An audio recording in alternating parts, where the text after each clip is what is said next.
Traders எல்லாருக்கும் high.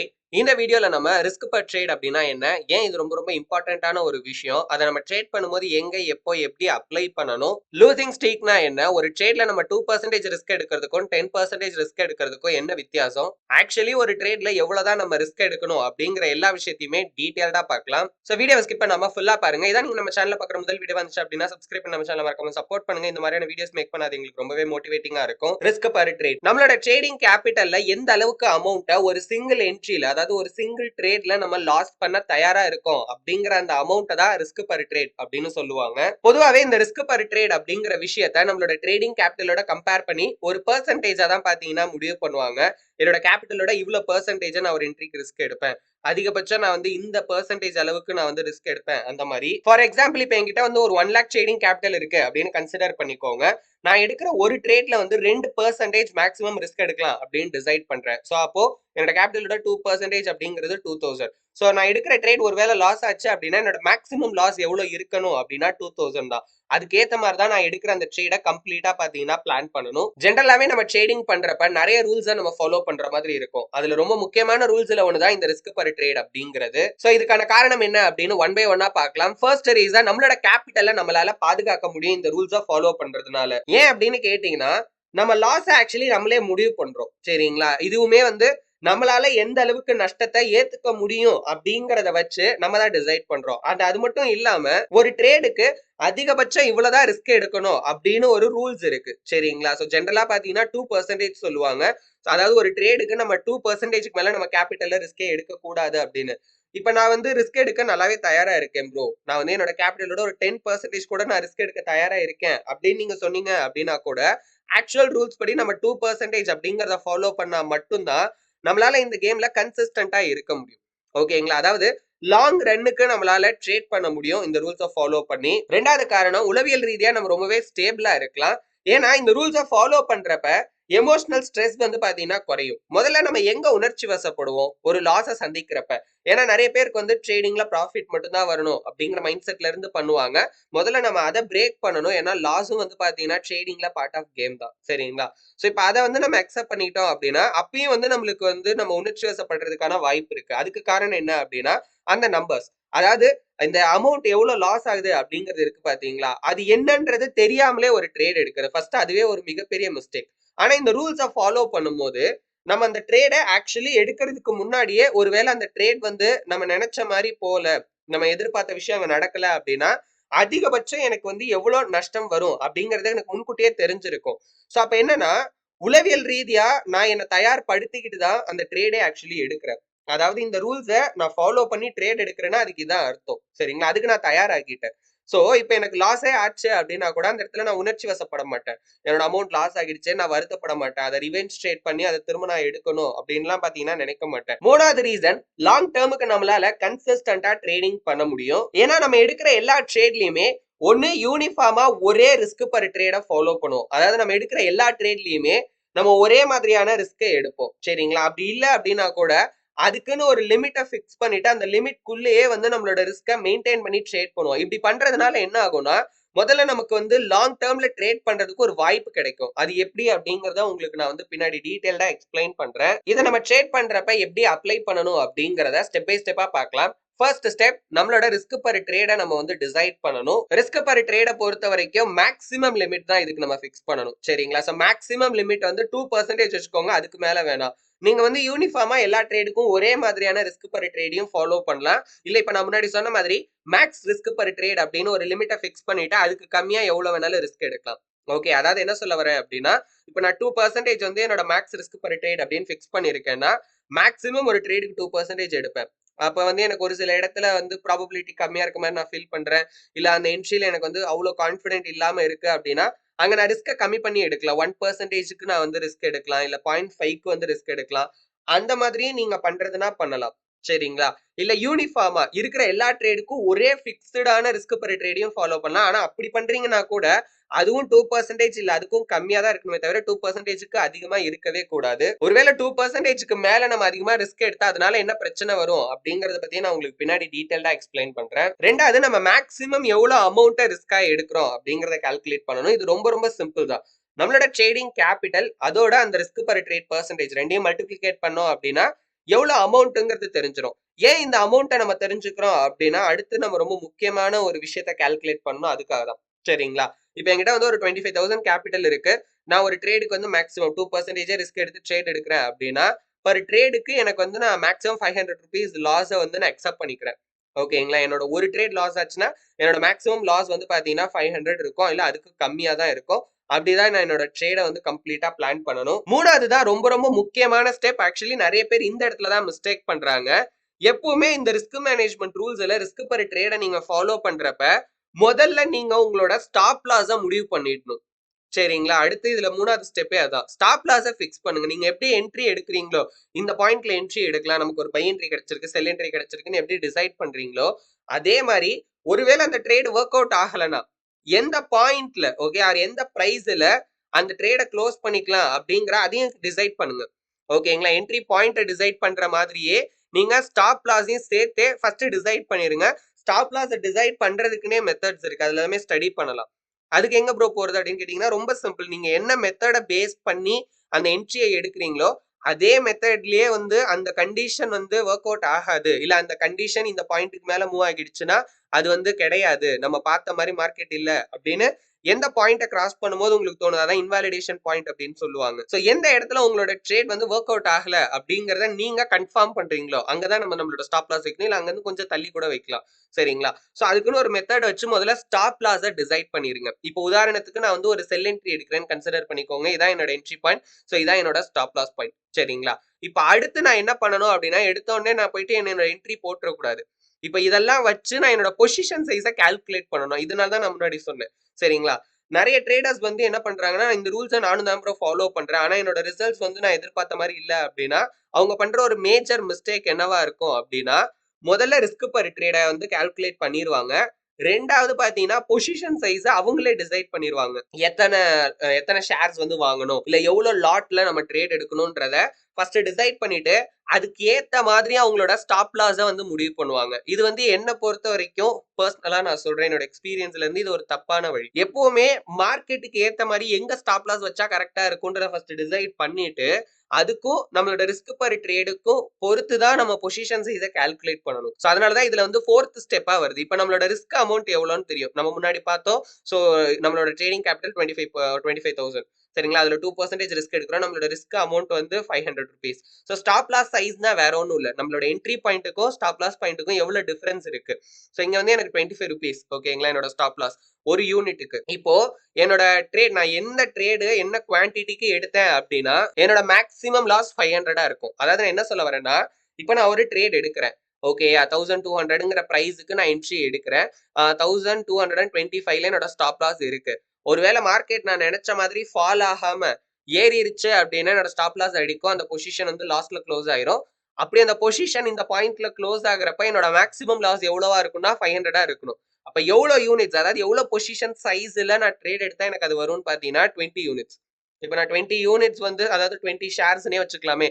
20 shares வாங்குறேன் அப்படின்னா ஒரு ஷேருக்கு என்னோட லாஸ் எவ்வளவு ₹25. அப்ப 20 ஷேருக்கு என்னோட லாஸ் எவ்வளோ ₹500. ஸோ இப்படிதான் ஆக்சுவலி பொசிஷன் சைஸை நம்ம கால்குலேட் பண்ணணும். இது நீங்க மேனுவலா பண்ணணுங்கிற அவசியம் கிடையாது. நீங்க எந்த அசெட்ல ட்ரேட் பண்றீங்களோ, ஷேர்ஸா இருக்கலாம், இல்ல வந்து எஃப்&ஓவா இருக்கலாம், கமாடிட்டியா இருக்கலாம், ஃபாரெக்ஸா இருக்கலாம், அதுக்குன்னு பாத்தீங்கன்னா வந்து பொசிஷன் சைஸ் வந்து இந்த ரிஸ்க் பர் ட்ரேட பொறுத்து கால்குலேட் பண்றதுக்குன்னே நிறைய டூல்ஸ் வந்து ஆன்லைன்ல அவைலபிளா இருக்கு. ஸோ ஜஸ்ட் நீங்க வந்து பொசிஷன் சைஸ் கால்குலேஷன் எஃப்&ஓ இல்ல position size calculation commodity shares இல்ல ஃபாரெக்ஸ் அப்படின்னு போட்டீங்கனாலே அந்த வெப்சைட்ஸ் உங்களுக்கு வந்துடும். அதுல நீங்க வந்து உங்களோட என்ட்ரி பாயிண்ட், ஸ்டாப் லாஸ் இல்ல இந்த மாதிரி ஸ்டாப் லாஸோட டிஃபரன்ஸ் ஓகே உங்க ஸ்டாப் லாஸோட சைஸ் கேட்கும்.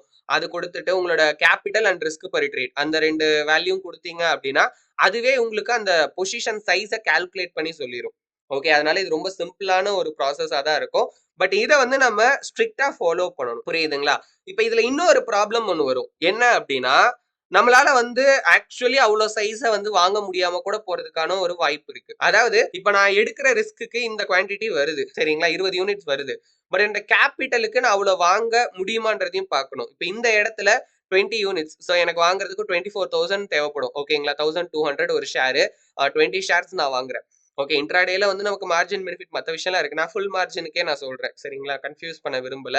இதை பத்திலாம் டீட்டெயில்டான ஒரு கால்குலேஷன் வீடியோலாம் நம்ம பார்க்கலாம். ஏன்னா இது வந்து ஒவ்வொரு அசெட்டுக்கும் சேஞ்ச் ஆகும். நம்ம இங்க ஜென்ரலா இந்த ரூல்ஸ் எப்படி ஃபாலோ பண்றது அப்படிங்கறது மட்டும் தான் நம்ம பேசிட்டு இருக்கோம். சரிங்களா?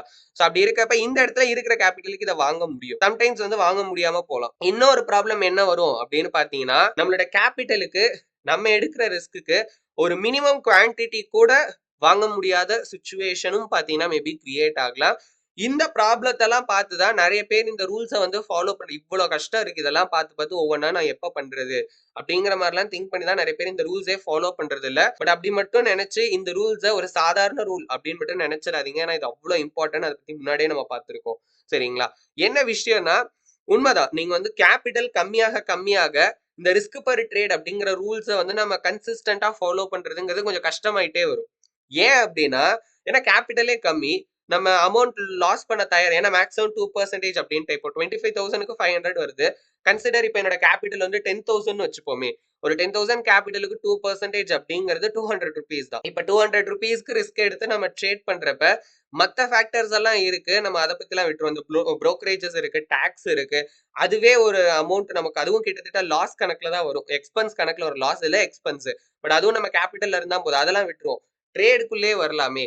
இப்ப நான் $10,000 ருபீஸ் வச்சிருக்கேன், அதுல 200 தான் எனக்கு லாஸ் ஆகணும், அதுக்கேத்த மாதிரி நான் ஒரு ட்ரேட் எடுக்கணும்னா இருக்கும், நான் இல்லைன்னு சொல்ல மாட்டேன். பட் ஆப்பர்ச்சுனிட்டிஸ் அப்படிங்கிறது கம்மி ஆகும். எல்லா விதமான கண்டிஷன்லயுமே நம்ம பாக்குற நிறைய என்ட்ரிஸ் இல்ல எல்லா என்ட்ரிஸுமே நம்மளால ஒரு ட்ரேடா எடுக்க முடியாம போறதுக்கான ஒரு வாய்ப்புங்கிறது பாத்தீங்கன்னா உருவாகும். ஒரு ட்ரேட் கிடைக்குது, அதுல வந்து ரிஸ்க் ரொம்ப ரொம்ப ஜாஸ்தியா இருக்கு.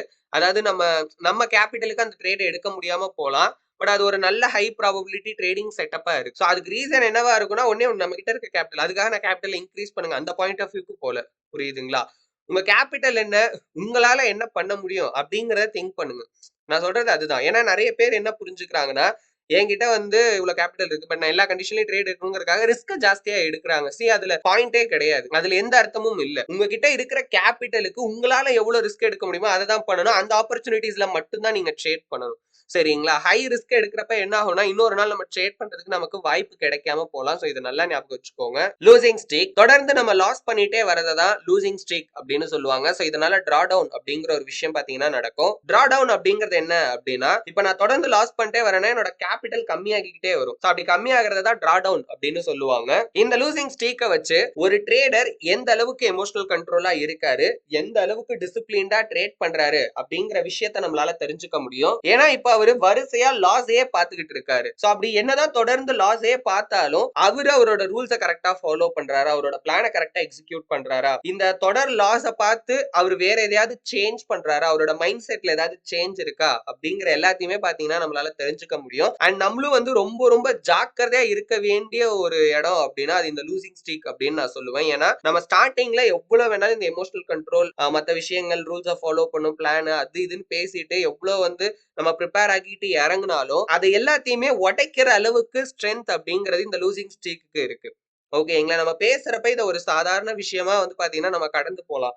ஆனா அப்படி நம்மளால ஆக்சுவலா ரியாலிட்டியில நான் சொல்றேன், அது நடக்கிறப்ப ஓகே நீங்க கொஞ்சம் யோசிச்சு பாருங்க. உங்க அக்கௌண்ட்ல வந்து ரியல் மணி இருக்கு.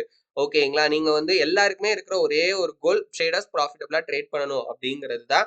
அதை எதிர்பார்த்தா நீங்களும் பண்றீங்க. பட் மத்த எல்லாமே நீங்க ஆக்சுவலா கரெக்டா ஃபாலோ பண்ணிருக்கீங்க. பட் அன்பார்ச்சுனேட்லி, இது அன்பார்ச்சுனேட்னு சொல்ல மாட்டேன், நேச்சர் தான். ஓகே, ட்ரேடிங்ல லூசிங் ஸ்ட்ரீக் அப்படிங்கிறது ஒரு நேச்சர். அதுக்கு பின்னாடி நான் டீடைலா சொல்றேன். நடந்துகிட்டே இருக்கு. முதல் ட்ரேட் லாஸ் ஆகுது. ஓகே, பெரிய இம்பாக்ட் இருக்காது. ஏன்னா நம்ம நிறைய ப்ரிப்பேர் பண்ணிருக்கோம். சார் ரெண்டாவது, 3, 4 இதே வரிசையா ஒரு 10 ட்ரேட் லாஸ் ஆகுதுன்னா அந்த அந்த சிச்சுவேஷன் எப்படி இருக்குன்னு யோசிச்சு பாருங்க. இப்ப நான் வந்து கற்பனையா தான் யோசிச்சு பாக்குறேன். அப்படி கற்பனையா யோசிக்கிறேன், அதெல்லாம் நான் தாங்கிடுவேன் ப்ரோ, இதெல்லாம் பார்ட் ஆஃப் கேம் தானே, என்னால வந்து இது பண்ணிட முடியும் அப்படின்னு நீங்க சொன்னீங்க அப்படின்னா கூட, ரியாலிட்டியில அந்த இடத்துல ஓகேங்களா நம்ம எதையுமே மாத்தாம நம்ம என்ன பிளான் பண்ணுமோ அந்த பிளான் படி நடக்கிறது தான் ரொம்ப ரொம்ப கஷ்டமான ஒரு விஷயம். ஏன்னா இது பர்சனலா எனக்கே நடந்திருக்கு. ஓகேங்களா? இப்ப பேசுறப்ப அட்வைஸ் பண்றப்ப எவ்வளவு வேணாலும் சொல்லிடலாம். பட் ரியாலிட்டியை ஃபேஸ் பண்றதுங்கிறது அவ்வளவு சாதாரண விஷயமா இருக்காது. பட் அதை ஃபேஸ் பண்ணி அதை கண்ட்ரோல் பண்ணி அங்கேயும் வந்து பாத்தீங்கன்னா நம்ம டிசிப்ளின்டா ட்ரேட் பண்ணாதான் நம்மளால ரியல் ட்ரேடிங் சக்சஸ் வந்து பாத்தீங்கன்னா அடையவே முடியும். ஆக்சுவலா இதுவுமே ஒரு முக்கியமான காரணம் நம்மளோட ரிஸ்க் பர் ட்ரேடை நம்ம கம்மியா ஃபாலோ பண்றதுக்கு. ஏன்னா அப்படி நம்ம கம்மியா வச்சுக்கிட்டு அதே ஃபாலோ பண்றப்ப இதனால வர தாக்கம் அப்படிங்கிறது பாத்தீங்கன்னா பெருசா இருக்காது. இன்னும் தாக்கம் குறையும் அப்படின்னு கூட சொல்லலாம். இது நான் உங்களுக்கு வந்து எக்ஸல் ஷீட்ல different risk per trade apply பண்ணி பெர்சன்டேஜ்லயே உங்களுக்கு அந்த வித்தியாசத்தை காட்டுறேன். நம்ம கம்மியா ஃபாலோ பண்றப்ப எப்படி இருக்கு, அதிகமா ஃபாலோ பண்ணனா என்ன நடக்குது அப்படிங்கறது எல்லாத்தையும். அடுத்து நம்ம ஆஸ் அ ட்ரேடரா முக்கியமா புரிஞ்சுக்க வேண்டிய விஷயம் என்ன அப்படின்னு பாத்தீங்கன்னா, தானோஸ் ஸ்டைல்ல சொல்றேன்.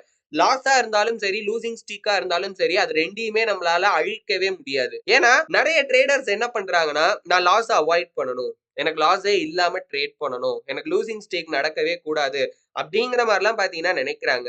சோ என்ன பொறுத்த வரைக்கும் அவங்க ட்ரேடிங்கோட நேச்சரை புரிஞ்சுக்கல, அதனாலதான் அப்படி யோசிக்கிறாங்க அப்படின்னு நான் சொல்லுவேன். சரிங்களா? ஏன்னா முதல்ல இதெல்லாம் ஏன் நடக்குதுங்கிற காரணத்தை புரிஞ்சுக்கணும். அந்த காரணத்தை புரிஞ்சுக்கிட்டாதான் இதை நம்மளால தடுக்க முடியுமா, இதை நம்மளால அவாய்ட் பண்ண முடியுமா, இது இல்லாம நம்மளால ட்ரேட் பண்ண முடியுமா, இல்ல அதுக்கு ஏதாவது சாத்தியக்கூறுகள் இருக்கா அப்படிங்கிறத நம்மளால வந்து பாத்தீங்கன்னா புரிஞ்சுக்க முடியும். சோ ஃபர்ஸ்ட் அதுக்கு நம்ம இதை பத்தி புரிஞ்சுக்கணும். அண்ட் இதுல இன்னொரு முக்கியமான விஷயம் என்ன அப்படின்னு பாத்தீங்கன்னா, இந்த மாதிரியான கஷ்டமான சூழ்நிலையில கூட நம்மள காப்பாத்துறதும் சரி, நம்மள காப்பாத்த போறதும் சரி, நம்ம ஃபாலோ பண்ற ஸ்ட்ரிக்டான ரூல்ஸ் மட்டும்தான். ஏன் நம்மளால தொடர் லாஸ் இல்லாம ட்ரேடிங்கே பண்ண முடியாது? ஃபர்ஸ்ட் ரீசன், ட்ரேடிங் அப்படிங்கிறது ப்ராபபிலிட்டி சம்பந்தப்பட்ட ஒரு விஷயம், அது சர்டைனிட்டி சம்பந்தப்பட்டது கிடையாது. சர்டைனிட்டி அப்படின்னா நிச்சயமாக, உறுதியாக அப்படிங்கிற மாதிரி நம்ம சொல்லுவோம். சரிங்களா?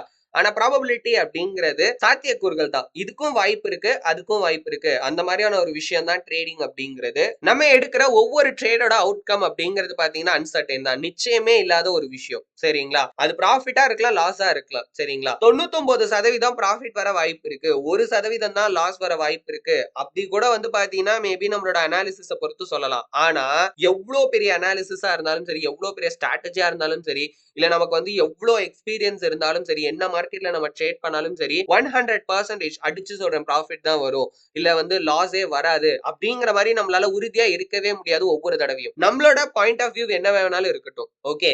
பட் ட்ரேடிங்கோட நேச்சரை பொறுத்த வரைக்கும் ஈச் அண்ட் எவ்ரி ட்ரேடோட அவுட்கம், முடிவு அப்படிங்கிறது பாத்தீங்கன்னா நிச்சயம் இல்லாத ஒண்ணு. அதை ஃபர்ஸ்ட் நம்ம புரிஞ்சுக்கணும். சரி, ஓகே, நான் ஒரு ஹை வின் ரேட்ல இருக்க ஒரு ஸ்ட்ராட்டஜியவே ஃபாலோ பண்றேன்னு வச்சுக்கலாமே, ஒரு 70% அந்த ஸ்ட்ராட்டஜிக்கு வின் ரேட் இருக்கு, அப்ப கூட 30% எனக்கு லாஸ் வர வாய்ப்பு இருக்கு அப்படிங்கறது அதுலயே தெரியுது. இன்னொரு முக்கியமான விஷயம் என்ன அப்படின்னா, 100% வின் ரேட் இருக்கிற ஸ்ட்ராட்டஜி அப்படின்னு இந்த உலகத்துல ஒண்ணு கிடையவே கிடையாது. எந்த ஒரு ஸ்ட்ராட்டஜி நம்ம ஃபாலோ பண்ணாலும் லாஸ்ங்கிற ஒரு விஷயம் இருக்கதான் போகுது.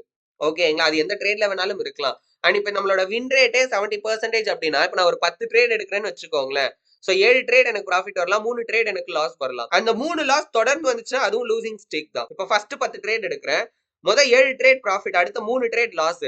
அடுத்த 10 ட்ரேட் எடுக்கிறப்ப அடுத்த 3 ட்ரேட், ஃபர்ஸ்ட் 3 ட்ரேட் லாஸ், அடுத்த 7 ட்ரேட் ப்ராஃபிட்னா வின் ரேட் மாறல. நான் வந்து சும்மா தியரிட்டிக்கலா ஒரு எக்ஸாம்பிள் தான் நான் கொடுக்குறேன். இப்படி இருந்தா யோசிச்சு பாருங்க, வின் ரேட் அதே 70% தான், ஒரு நல்ல வின் ரேட் தான். ஆனா முதல் 10 ட்ரேட்ல லாஸ்ட் 3 ட்ரேட் லாஸ், அடுத்த 10 ட்ரேட்ல முதல் 3 ட்ரேட் லாஸ். ஆஸ் அ ட்ரேடரா இப்ப நமக்கு இது வரிசையா லாஸ் தான். எவ்வளவு ட்ரேட்? 6 ட்ரேட் லாஸ் ஆகிருக்கு. இப்போ இதனால நமக்கு ஏதாவது ப்ராப்ளம் ஆனா இல்ல. ஆனா ஒரு லூசிங் ஸ்ட்ரீக் ஆக்சுவலி நம்ம ஃபேஸ் பண்ணியிருக்கோம். புரியுதுங்களா? சோ இத அவாய்ட் பண்ண முடியாதுன்னு நான் சொல்றேன். இப்ப நான் சொன்ன மாதிரி ஒரு விஷயம் நடக்காம போகுமா அப்படின்னு கேட்டீங்கன்னா வாய்ப்பு இல்ல. நடக்கவும் வாய்ப்பு இருக்கு, நடக்காம போறதுக்கும் வாய்ப்பு இருக்கு. பட் நான் என்ன சொல்லுவேன்னா, நடந்தாலும் அதையும் ஹேண்டில் பண்றதா ஒரு ட்ரேடரா நம்மளோட ஒர்க் அப்படின்னு நான் சொல்லுவேன். ரெண்டாவது, மார்க்கெட்டோட கணிக்க முடியாத தன்மை. ஏன்னா ஒரு சில எக்ஸ்டர்னல் ஃபேக்டர்ஸால மார்க்கெட்டோட கண்டிஷனே எப்ப வேணாலும் எப்படி வேணாலும் மாத்த முடியும். அது ஒரு நியூஸா இருக்கலாம், ஈவென்ட்டா இருக்கலாம், இல்ல சென்டிமெண்ட் ஷிஃப்ட்டா இருக்கலாம், என்ன வேணாலும் இருக்கலாம். அந்த மாதிரி டைம்ல நம்ம என்னதான் பெஸ்ட் ஸ்ட்ராட்டஜியா யூஸ் பண்ணாலும் அந்த ஸ்ட்ராட்டஜியுமே ஃபெயில் ஆகிறதுக்கான வாய்ப்பு அப்படிங்கிறது பாத்தீங்கன்னா இந்த மார்க்கெட்ல இருக்கு. அதனால கூட வந்து நமக்கு இந்த லூசிங் ஸ்ட்ரீக் அப்படிங்கிற ஒரு விஷயம் வரலாம். மூணாவது காரணம், எமோஷனல் அண்ட் எக்ஸிகியூஷனல் எரர். இதை வந்து நான் ரொம்ப ரொம்ப ஒரு முக்கியமான காரணமா பாக்குறேன். ஏன் அப்படின்னு கேட்டீங்கன்னா, நம்ம ஒரு ஹியூமன் பீயிங் தான், ஓகேங்களா? நமக்கு வந்து எமோஷன் அப்படிங்கிற ஒரு விஷயம் வந்து நேச்சுரலாவே இருக்கிறது தான்.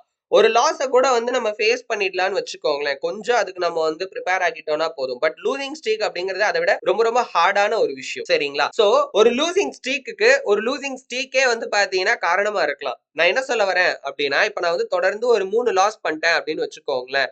இப்ப என்னோட மைண்ட் செட்ல வந்து நான் அப்படியே அந்த பிளானை ஃபாலோ பண்றது அப்படிங்கிறது ரொம்ப கஷ்டம். ஏன்னா 3 ட்ரேட் லாஸ் ஆகிருச்சு. இப்ப அடுத்த ஒரு ட்ரேட் வருது. இப்ப மைண்ட்ல அந்த ரூலை ஃபாலோ பண்ணணும் அப்படிங்கிறத விட எது ஜாஸ்தியாக வாய்ப்பு இருக்குன்னா, ஆல்ரெடி பண்ண லாஸை ரெக்கவர் பண்ணணும் அப்படிங்கிற திங்கிங் அதிகமாயிருச்சுன்னு வச்சுக்கோங்களேன். அந்த இடத்துல நான் என் பிளான்ல இருந்து டீவியேட் ஆக வாய்ப்பு இருக்கு. ஓகே, ஒரு தப்பான என்ட்ரி எடுக்கலாம், ஓவர் ட்ரேடிங் பண்ணலாம், ஏதாவது ஒரு மிஸ்டேக் வந்து நான் பண்றதுக்கான வாய்ப்பு இருக்கு.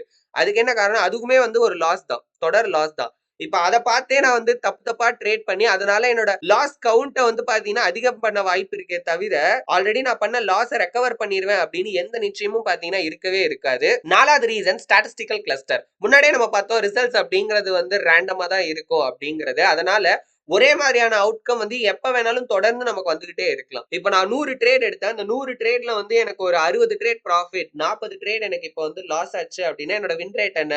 60%. இப்போ அடுத்து நான் 10 ட்ரேட் எடுக்கிறப்ப அதுல 6 ட்ரேட் எனக்கு கண்டிப்பா ப்ராஃபிட் இருக்கும், 4 ட்ரேட் லாஸ் ஆகும்னு என்னால சொல்ல முடியாது. இப்போ வரைக்கும் என்னோட பெர்ஃபார்மன்ஸோட வின் ரேட் தான் அது. அதுக்காக அடுத்து நான் அதை சர்டைனா வந்து முடிவு பண்ண முடியாது. சரிங்களா?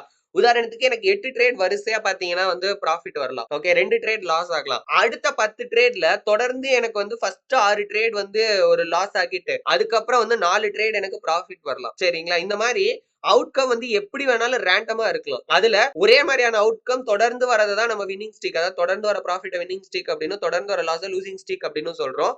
அது எங்க வேணாலும் நேச்சுரலா ரேண்டமா கிரியேட் ஆகலாம் அப்படின்னு நான் சொல்றேன். புரியுதுங்களா? அதை நம்ம கண்ட்ரோலே பண்ண முடியாது. அதான் ஃபர்ஸ்ட் நீங்க புரிஞ்சுக்கணும். சரிங்களா? ஏன்னா நம்மளால அதை கண்ட்ரோல் பண்ண முடியும் அப்படின்னா அதை மினிமைஸ் பண்ணி நம்ம ட்ரேட் பண்ணலாம். அது மட்டும் இல்லாம இப்ப இந்த லூசிங் ஸ்ட்ரீக்கோட கவுண்ட பத்தி நான் சொல்லவே இல்லை இவ்வளவு நேரமா. லூசிங் ஸ்ட்ரீக் பத்தி நிறையவே பேசியாச்சு.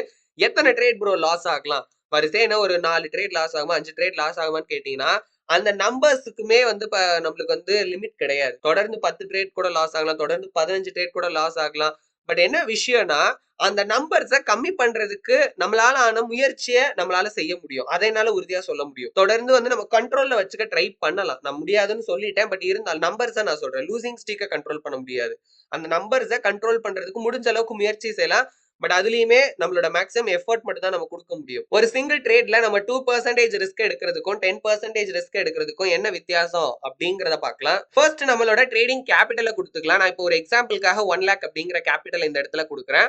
முதல்ல இப்ப நம்ம வந்து 10% ரிஸ்க் எடுத்தா என்ன ஆகும் அப்படிங்கறத பார்க்கலாம். இந்த இடத்துல ரிஸ்க் பர் ட்ரேட்ல நான் வந்து 10% அப்படின்னு கொடுக்குறேன். சோ இப்ப 10% அப்படின்னா 1 lakh ஓட 10% 10,000. அப்போ அந்த ஒரு சிங்கிள் ட்ரேட் எனக்கு லாஸ் ஆச்சுன்னா 10,000 லாஸ் ஆகிருச்சு. ஓகே, பேலன்ஸ் இப்ப என்னோட கரண்ட் பேலன்ஸ் எவ்வளவு இருக்கும்? 90,000 இருக்கும். சரிங்களா? என்னோட டோட்டல் லாஸ் இப்போதைக்கு 10,000 தான். ஏன்னா இப்பதான் ஒரு என்ட்ரி நான் லாஸ் பண்ணிருக்கேன். பெர்சன்டேஜ்ல சொல்லணும் அப்படின்னா என்னோட கேபிட்டலோட 10% வந்து லாஸ் ஆகிருக்கு.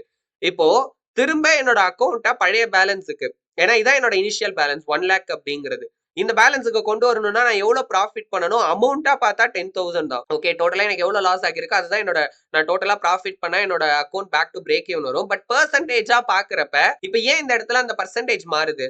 10% லாஸ்னா திரும்ப 10% ப்ராஃபிட் பண்ணா ரெக்கவர் ஆகணும்ல. ஏன் அது ஆகல அப்படின்னா, ஏன்னா நம்ம லாஸ் பண்றதுக்கு முன்னாடி நம்ம கேபிட்டல் 1 lakh.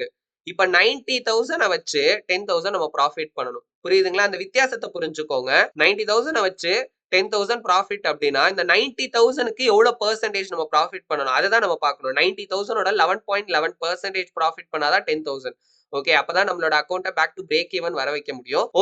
ஒரு எக்ஸாம்பிளுக்காக நான் என்ன பண்றேன், ஒருவேளை நம்மளுக்கு வந்து 20 ட்ரேடு, ஓகே 5 இல்ல 10 இல்ல, ஒரு 20 ட்ரேட் வந்து தொடர்ந்து லாஸ் ஆகுது அப்படின்னு நம்ம வந்து கற்பனையா யோசிச்சுக்கலாம். அப்படிலாம் வராது. ஓகேங்களா? வராதுன்னு சொல்ல முடியாது. வரதுக்கான வாய்ப்புங்கிறது ரொம்ப ரொம்ப ரொம்ப கம்மி. சரிங்களா? பட் இதெல்லாம் ஈஸியா பிரேக் பண்ணலாம். 10 வந்து பாத்தீங்கன்னா வரவிடாம பிரேக் பண்ணலாம். அதுக்கு நிறைய வழிகள் இருக்கு. சரிங்களா? பட் நான் 20 வருதுன்னே வச்சுக்கலாம். 20 ட்ரேட் லாஸ் ஆகிருச்சு. இப்ப என்ன மீதி இருக்கும்னு பார்ப்போம். சரிங்களா? இப்ப 2வது ட்ரேட் எடுக்கிறோம். 2வது ட்ரேட்ல நம்ம எவ்வளவு ரிஸ்க் எடுக்கிறோம்? அதே 10% தான். ஆனா இங்க அமௌண்ட் மாறுது. ஏன் மாறுது? இப்ப இங்க ஃபர்ஸ்ட் ட்ரேட்ல 10,000 நம்ம எடுத்தோம். 2வது ட்ரேட்லயும் 10,000 தானே எடுக்கணும் அப்படின்னா, அடுத்து எல்லாரும் இந்த ரூல்ஸை ஃபாலோ பண்றப்ப பண்ற பெரிய தப்பு என்ன அப்படின்னா, ஒவ்வொரு தடவை இந்த ரிஸ்க் பர் ட்ரேடை இனிஷியல் கேபிட்டலோடயே கம்பேர் பண்றது. அப்படி பண்ணக்கூடாது. அது தப்பான வழி. ஓகேங்களா? நீங்க என்ன பண்ணணும், உங்களோட கரண்ட் பேலன்ஸ் என்னவோ அதோட 10% அப்படிதான் இதை கால்குலேட் பண்ணணும். அப்படி பண்றீங்கன்னா தான் இந்த ரூல்ஸை கன்சிஸ்டன்டா ஃபாலோ பண்ண முடியும். சோ அப்படி பண்றப்ப இப்ப கரண்ட் பேலன்ஸ் 90,000 அதோட 10% 9,000. ஓகே, இப்ப 90,000 வச்சு ட்ரேட் எடுக்கிறோம். மேக்ஸிமம் லாஸ் ஆச்சுன்னா 9,000 லாஸ் ஆகிருச்சு. இப்ப எவ்வளவு பேலன்ஸ் இருக்கு? 81,000. இப்ப டோட்டல் லாஸ் வந்து நம்மளுக்கு 19,000. 19% லாஸ்.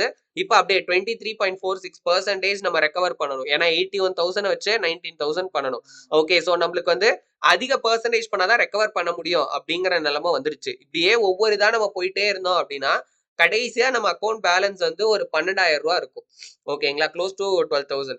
இப்போ வந்து கிட்டத்தட்ட 88,000 கிட்டத்தட்ட அப்ராக்ஸா லாஸ் ஆகிடுச்சு.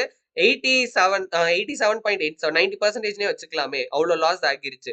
இப்ப எவ்வளவு பெர்சன்டேஜ் ப்ராஃபிட் பண்ணணும்னு பாருங்க. கிட்டத்தட்ட 700%.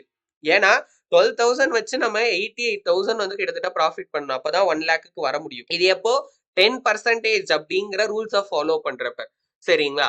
சோ இதுவே இந்த இடத்துல இப்ப நம்ம வந்து 2% ரிஸ்கா ஃபாலோ பண்ணா என்ன ஆகும் அப்படிங்கிறத பார்க்கலாம். சோ இப்ப நான் வந்து 2% அப்படின்னு கொடுக்குறேன். சோ இப்ப பாருங்க, ஈவன் ஆஃப்டர் வராது. பட் இருந்தாலும் 20 ட்ரேட் லாஸுக்கு அப்புறம் கூட அந்த பெர்சன்டேஜ்ல எவ்வளவு டிஃபரன்ஸ் இருக்கு பாருங்க. கிட்டத்தட்ட 50% வந்து பாத்தீங்கன்னா நமக்கு சேவ் ஆகிருக்கு. இதுதான் நான் கேபிட்டல் ப்ரொடெக்ஷன் அப்படின்னு சொன்னேன். சரிங்களா? அங்க கிட்டத்தட்ட 88% நமக்கு லாஸ். இங்க 33% தான். அந்த டிஃபரன்ஸ்லயே நமக்கு தெரியுது. 50%க்கும் மேல. இன்னொரு ரீசன் என்ன அப்படின்னா, அதே மாதிரி 20 ட்ரேட் லாஸுக்கு அப்புறமும் கூட நம்ம திரும்ப அக்கௌண்ட்டை பேக் டு பிரேக் ஈவன் கொண்டு வரதுக்கு ரொம்ப இல்ல. அதுக்காக கஷ்டமே இல்லைன்னு சொல்ல மாட்டேன். ரொம்ப இல்ல, டிஃபரன்ஸ் இல்ல. ஓகே, அங்க நம்மளோட லாஸ் 88%, ப்ராஃபிட் எவ்வளவு பண்ணணும் 720%. ஆனா இங்க அப்படி கிடையாது. 33% லாஸ் ஆகிருக்கு. இப்ப 50% அப்ராக்ஸா ஒரு 50% நம்ம கேபிட்டல் வச்சு பண்ணோம் அப்படின்னா அக்கௌண்ட்டை பேக் டு பிரேக் ஈவன் கொண்டு வந்துடலாம். இன்னும் இந்த ரிஸ்க் பர் ட்ரேட கம்மி பண்ண இந்த நம்பர்ஸ் அப்படிங்கிறது மாறிக்கிட்டே தான் இருக்கும். நான் 1% வச்சுக்கிறேன். நான் பர்சனலா ஃபாலோ பண்றது அதுதான். சோ இப்படி பண்றப்ப பாருங்க, மேக்ஸிமம் 18.21% தான். அதுவும் 20 ட்ரேட் லாஸுக்கு அப்புறம். ஓகே, தொடர்ந்து 20 ட்ரேட் லாஸுக்கு அப்புறம் பாத்தீங்கன்னா 18% அப்ராக்ஸா லாஸ், 22% ப்ராஃபிட் பண்ண அக்கௌண்ட்டை பேக் டு பிரேக் ஈவன் கொண்டு வந்துடலாம். இப்ப இதுல என்ன ப்ராப்ளம் வரப்போகுது? நல்லா தானே இருக்கு இது கேட்கறதுக்கு அப்படின்னா, ஃபர்ஸ்ட் இதுல வர ப்ராப்ளம் என்னன்னா, ரிஸ்க் கம்மியா எடுக்கிறப்ப நம்மளோட ப்ராஃபிட்டும் பாத்தீங்கன்னா அதுக்கேத்த மாதிரி கம்மியாகும். ஏன்னா அந்த ப்ராஃபிட் அப்படிங்கிற அந்த ஒரு ஃபேக்டருக்காக தான் நிறைய பேர் என்ன பண்றாங்கன்னா ரிஸ்க ஜாஸ்தியா எடுக்கிறாங்க. ட்ரேடிங்க பொறுத்த வரைக்கும் ப்ராஃபிட் பண்றது அப்படிங்கிறது செகண்டரியான விஷயம். ஒரு ட்ரேடரோட first quality or first work என்னன்னா கேபிட்டலை ப்ரொடெக்ட் பண்ணணும். அந்த பாயிண்ட் ஆஃப் வியூல முடிஞ்ச அளவுக்கு ரிஸ்க கம்மி பண்ணி தான் நம்ம எடுக்கவே செய்யணும். சோ இப்போ உங்களுக்கு புரிஞ்சிருக்கும் நம்ம அதிகமா ரிஸ்க் எடுத்து ட்ரேட் பண்றதுக்கும் கம்மியா ரிஸ்க் எடுத்து ட்ரேட் பண்றதுக்கும் என்ன வித்தியாசம் அப்படிங்கிறது. அடுத்து இதுல ஒரு பெரிய சிக்கல் என்ன அப்படின்னு பாத்தீங்கன்னா, நம்மளோட ரிஸ்க் பர் ட்ரேட நம்ம கம்மியா வச்சு ஃபாலோ பண்றப்ப கூட வந்து பாத்தீங்கன்னா சில ப்ராப்ளம் வரதுக்கு வாய்ப்பு இருக்கு. இப்ப கன்சிடர் இங்க 1 லேக் கேபிட்டல் இருக்கு. இதே என்கிட்ட வந்து ஒரு 10,000 தான் கேபிட்டல் இருக்கு அப்படின்னா, இப்ப நான் 10,000க்கு 1% ரிஸ்க் எடுக்கிறேன் அப்படின்னா 100 ருபீஸ் தான் நான் ரிஸ்க் எடுக்கிறேன். ஆனா 100 ருபீஸ் ரிஸ்க் எடுத்து என்னால ட்ரேட் பண்ண முடியுமான்னு கேட்டீங்கன்னா முடியும். பட் எல்லா டைமும் அது பாசிபிளான்னு கேட்டீங்கன்னா கஷ்டம் தான். ஏன்னா நிறைய ஃபேக்டர்ஸ் இருக்கு. இப்போ இந்தியன் ஸ்டாக் மார்க்கெட்ல நீங்க ட்ரேட் பண்றப்ப கமிஷனே நம்ம வந்து இதுல பாதி பே பண்ற மாதிரி ஆயிடும். 40ல இருந்து 60 அது நம்ம எடுக்கிற ட்ரேட பொறுத்து இருக்கு. சரிங்களா? ஒரு 40 ருபீஸ் வச்சுப்போமே, அதுவே வந்து போயிடும். அதுவுமே நம்ம எடுக்கிற ரிஸ்க்ல ஒரு அமௌண்ட் தான். ஏன்னா அது நம்ம ட்ரேடிங் கேபிட்டல்ல இருந்து போயிடும். சரி, அது எல்லாத்தையுமே விட்டுருவோம். நம்ம ட்ரேடிங்ல இருக்கிறத மட்டும் பத்தி பேசலாம். சம்டைம்ஸ் வந்து அந்த 100 ருபீஸ் ரிஸ்க்கு எனக்கு ஒரு ட்ரேட் ஒரு ஒரு மினிமம் குவான்டிட்டி கூட வந்து பாத்தீங்கன்னா எடுக்க முடியாம போலாம். சோ இந்த மாதிரியான காம்ப்ளிகேஷன்ஸ் நிறைய கிரியேட் ஆக வாய்ப்பு இருக்கு. சரி, அப்ப கூட எடுத்துட்டோம். இப்போ ஒரு 20 ட்ரேட் லாஸ்க்கு அப்புறம் பாருங்க, இப்ப நான் 82 ருபீஸ் தான். ஓகேங்களா? 80 ருபீஸ் ரவுண்டா வச்சுக்கலாம். 80 ருபீஸ் தான் நான் ரிஸ்க் எடுக்கணும். என்னோட கேபிட்டலும் 8,000 தான் இருக்கு. இப்ப அந்த கேபிட்டலை வச்சு நான் வந்து ட்ரேட் எடுக்கணும் அப்படிங்கிறப்போ இன்னும் இன்னும் என்னோட வாய்ப்புங்கிறது கம்மியாகும். அது கிடைக்கும்.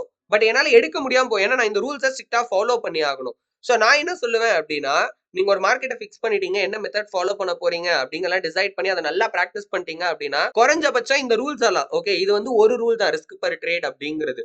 இது மாதிரி இன்னும் நிறைய ரூல்ஸ் இருக்கு. அது எல்லாத்தையுமே என்ன பொறுத்த வரைக்கும் இதுதான் மெயின். ஓகே, இந்த ரூல்ஸை ஸ்ட்ரிக்டா ஃபாலோ பண்றதுக்கு என்ன கேபிட்டல் உங்களுக்கு கம்ஃபர்டபுளா இருக்கும் அப்படிங்கறத பார்த்துட்டு அந்த கேபிட்டல் வச்சு அந்த ரூல்ஸை எவ்ரி டைம் ஓகேங்களா எல்லா சுச்சுவேஷன்லயும் நம்மளால அதை ஸ்ட்ரிக்டா ஃபாலோ பண்ண முடியுதான்னு பார்த்துட்டு ஒரு கேபிட்டலை டிசைட் பண்ணிட்டு அந்த கேபிட்டல் வச்சு கொஞ்சம் கொஞ்சமா வந்து நம்ம ட்ரேடிங் பண்ண ஸ்டார்ட் பண்ணலாம். சரி, நான் வந்து ஹையர் ட்ரேடிங் கேபிட்டல் வந்து இன்வெஸ்ட் பண்ணுங்க அப்படின்லாம் சஜஸ்ட் பண்ணல. ஃபர்ஸ்ட் உங்களுக்கு கான்ஃபிடென்ட் இருக்கணும். சரிங்களா? ஃபர்ஸ்ட் அதுக்கு நீங்க எக்ஸ்பீரியன்ஸை கெயின் பண்ணணும். அதெல்லாம் முடிச்சதுக்கு அப்புறமா அதுவும் ஒரு முக்கியமான ஃபேக்டரா நமக்கு தேவைப்படும் அப்படிங்கறதா என்னோட பாயிண்ட். சரிங்களா? ஏன்னா இது எல்லாம் பண்ணிட்டு நான் வந்து நிறைய எக்ஸ்பீரியன்ஸை கெயின் பண்ணிட்டேன், நிறைய சினாரியோஸ் ஒர்க் அவுட் பண்ணிட்டேன், எல்லாம் பண்ணிட்டேன். என்னோட கேபிட்டல் கம்மியா இருக்குன்றப்ப பண்ண முடியாம போறதுக்கான வாய்ப்பும் வரும் அப்படின்றத நான் சொல்றேன். சரிங்களா? ஏன்னா இப்ப 2% வச்சாலும் இதுல பெரிய வித்தியாசம் இல்ல. முடியும்னா நீங்க கன்சிஸ்டன்டா ஃபாலோ பண்ணலாம். நான் மறுபடியும் சொல்றது அதுதான். ஒரு ரூல்ஸை ஃபிக்ஸ் பண்ணோம் அப்படின்னா அந்த ரூல்ஸை கன்சிஸ்டன்டா ஃபாலோ பண்ணணும். ஓகே, சோ வேற ஏதோ ஒரு ஃபேக்டருக்காகவோ வேற ஏதோ ஒரு காரணங்களுக்காகவோ வந்து பாத்தீங்கன்னா அந்த ரூல்ஸை பிரேக் பண்ணிடக்கூடாது. எனக்கு வந்து என்ட்ரியே கிடைக்க மாட்டேங்குது, நான் வந்து இந்த 2% ரிஸ்க் எடுத்தேன் அப்படின்னா ட்ரேட் எடுத்தாலுமே அதை என்னால பிளேஸே பண்ண முடியல, நான் வந்து இப்போல இருந்து ஒரு 5% ரிஸ்க்கு மாறறேன் அப்படின்லாம் பாத்தீங்கன்னா மாத்திக்க கூடாது. சரிங்களா? அதுதான் நான் மெயினா சொல்ல வரேன். ஒரு கேபிட்டல்ல உங்களால அதை ஹேண்டில் பண்ண முடியுதா அப்படின்னா தாராளமா நீங்க அதை பண்ணலாம். நீங்க ஒரு கன்சிஸ்டன்ட் ப்ராஃபிட்டபிள் ட்ரேடர் ஆகணும் அப்படின்னா இது மாதிரி நீங்க ஃபோக்கஸ் பண்ண இன்னும் நிறைய ஃபேக்டர்ஸ் இருக்கு. நம்மளோட swings and structure trading system forex mentorship ப்ரோக்ராம்ல அதை பத்தி எல்லாம் டீடைல்டா பாத்தீங்கன்னா நாங்க டீச் பண்றோம். இந்த ப்ரோக்ராம் பத்தின கம்ப்ளீட் டீடைல்ஸ் கீழே டிஸ்கிரிப்ஷன்ல கொடுத்திருக்கோம். நீங்க ஒரு கன்சிஸ்டன்ட் ப்ராஃபிட்டபிள் ஃபாரெக்ஸ் ட்ரேடர் ஆகணும் அப்படின்னா செக் பண்ணி என்ரோல் பண்ணிக்கோங்க. இப்போ நீங்க பார்த்த பிடிஎஃப் அண்ட் எக்ஸல் ஷீட்டை டவுன்லோட் பண்ண ரிஸ்க் பர் ட்ரேட் அப்படின்னு எங்களுக்கு வாட்ஸ்அப்ல டிஎம் பண்ணுங்க. அப்படி இல்லனா கீழே டிஸ்கிரிப்ஷன்ல இருக்கிற கூகுள் ஃபார்மை ஃபில் பண்ணி நீங்க டவுன்லோட் பண்ணிக்கலாம். இந்த வீடியோல உங்களுக்கு ஏதாவது டவுட்ஸ் இருந்துச்சு அப்படின்னா அதை கீழே கமெண்ட்ல சொல்லுங்க, நாங்க உங்களுக்கு ரெஸ்பாண்ட் பண்றோம். இந்த வீடியோ உங்களுக்கு யூஸ்ஃபுல்லா இருந்துச்சுன்னு தோணுச்சு அப்படின்னா இந்த வீடியோவை லைக் பண்ணுங்க. ட்ரேட் பண்ற உங்களோட ஃப்ரெண்ட்ஸ் அண்ட் ஃபேமிலி மெம்பர்ஸ்க்கு மறக்காம ஷேர் பண்ணுங்க. இந்த மாதிரியான ட்ரேடிங் ரிலேட்டட் கண்டென்ட்ஸை ரெகுலரா பார்க்க நம்மளோட சேனலை மறக்காம சப்ஸ்கிரைப் பண்ணி பக்கத்துல இருக்க பெல் ஐகானையும் பிரஸ் பண்ணி வச்சுக்கோங்க. இன்னும் நம்ம ட்ரேடிங் பத்தி கத்துக்க நிறைய இருக்கு. Until then, stay tuned.